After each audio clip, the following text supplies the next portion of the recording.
রুইতন দিবি নাকি? হাই তা কনে যাচ্ছ একা একা হাইটে? বাপের বাড়ি।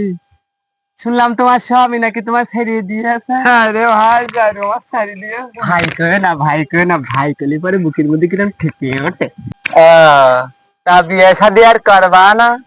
সেরকম খালি করতাম। আমার দেখে তোমার কিরাম লাগে? ভালো লাগে, কিন্তু তোমার তো একটা দোষ আছে, কথা কতি গেলি জিভে বাড়ে যায়। তা তোমারও তো একটা দোষ আছে, তোমার 3বার বিয়ে হয়েছে আর আমার কথা কথি গেলি জিভে বেড়ে যায়। তা দুইজনে কাটাকাটি করে নিলাম। দুটি মনে লেগে গেছে জোড়া।